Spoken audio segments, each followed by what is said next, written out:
Hey guys, I'm Evan. Welcome to Country View Solar.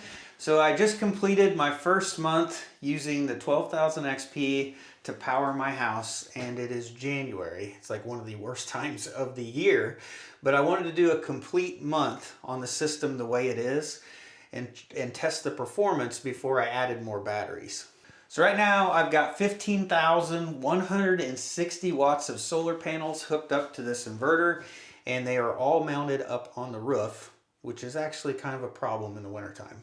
And then I have a total of 4 wall mount batteries in here hooked up to the inverter for a total of, I think, like 57.2 kilowatt hours.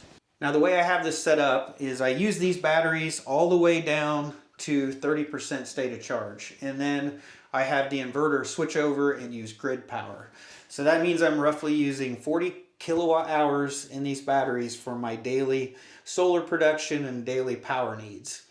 And the other 17%, the other 30% of the batteries, that's just sitting there on standby. And in case I, for some reason, lose grid power and I don't have any solar production, I've always got some energy storage to continue to power loads.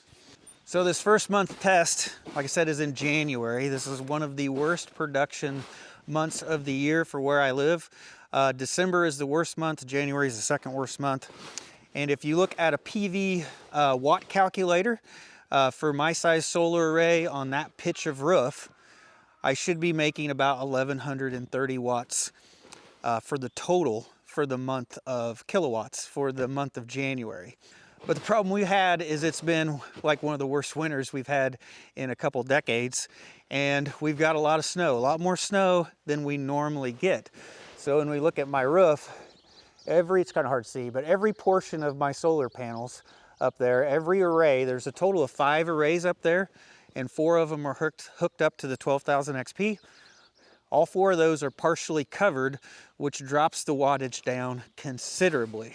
Now in the past, I haven't been real concerned about snow cover on the panels because in past winters we would get a snow, it would be melted away within 2 or 3 days. Over the whole winter, we might lose 7 to 10 days of solar production due to snow. But this winter, I've probably already lost over 20 days of production due to snow. It's been at least twice as bad so far, and the winter isn't even over yet. So this has definitely changed the way I look at putting solar panels on a roof. I do think that it's good, beneficial use of space. It's up out of the way, and it would probably be perfectly fine for a grid-tied system, but when you're needing it for a backup power system, it's not that great when they get covered up with snow. Now my intention is to get some solar ground mounts and put some along here, and then I'll probably hook those up to the 12,000 XP eventually, and I'll try to get at least half of my solar on ground mounts for the backup system. I think that'll probably be my best course of action. Now if we look up here on the roof, you can see that there are several solar panels that are exposed. But since they're in series with other panels, the other panels pretty much drop their production down. And I never worried about DC optimizers because I don't get any shading issues up on the roof, but I do get snow issues apparently. So DC optimizers may be a decent option to help at least give you some power output when you have some panels covered and some panels not. That could be another option that I could look into this year. But enough about me complaining about this snowy weather. Let's go ahead and start looking at some of the data and see how we actually performed. So like I said, January is one of the worst months out of the year for solar production. And I don't think that that really means because of snow cover. I think they're making the assumption that you're wiping your solar panels off every day. And it's more to do with the sun is low on the horizon, but here in Illinois, it is a very cloudy month. Like you probably have cloudy days 80%, 90% of the time. So I'm looking at our 10-day forecast on Weather Underground, and if you look at this graph, this gray shaded area down here, all the gray shaded represents how much cloud cover we have. And you can see for like the next 3 days, we are above 50% cloud cover. We get a small break, goes down to 15% cloud cover, and then it goes back up. But you can see most of the time we have above a 50% cloud cover, which really affects our solar production.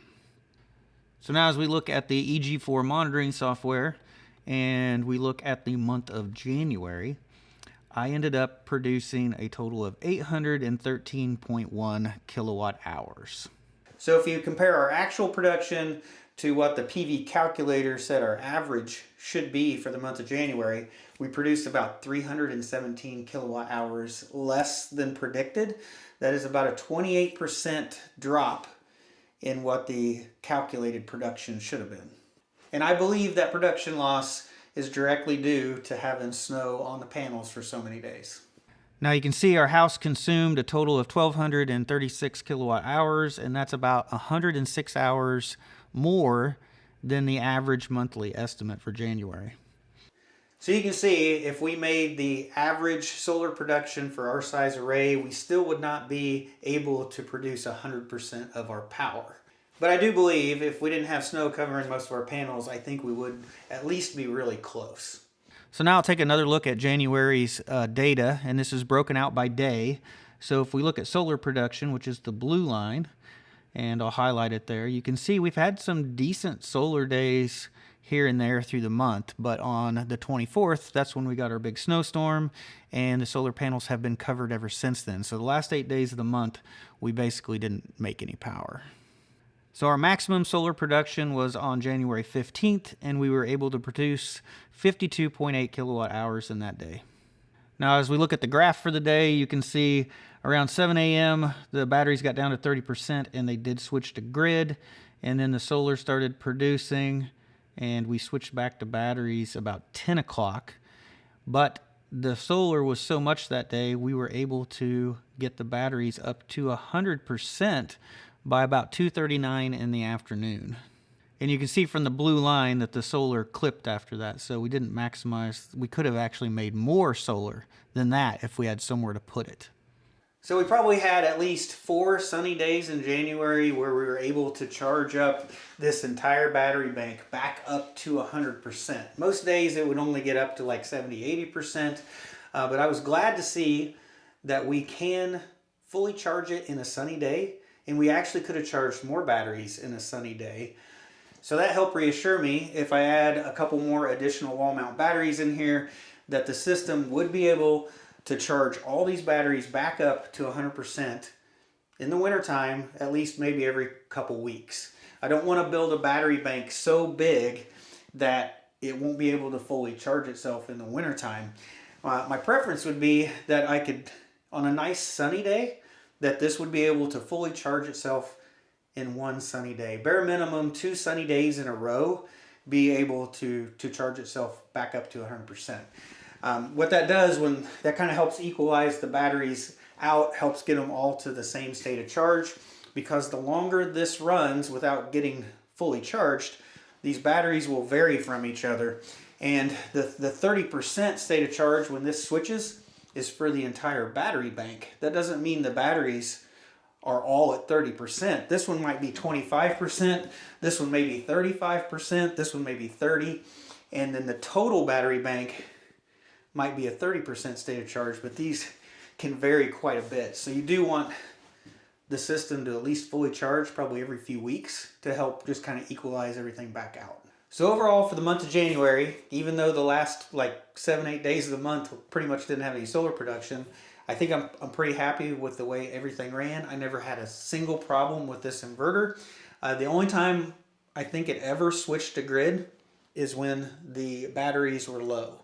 This can switch to grid. If I use more than 50 amps, it can switch to grid to supply 100 amps.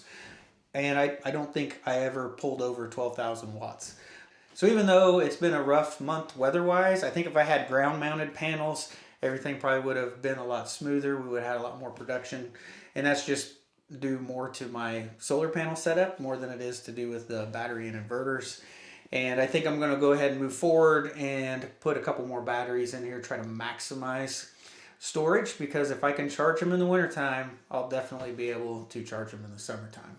So far, any of the changes I made here in the room, I have no complaints on right now. Everything's running smooth, no problems, no errors, ran exactly the way it should.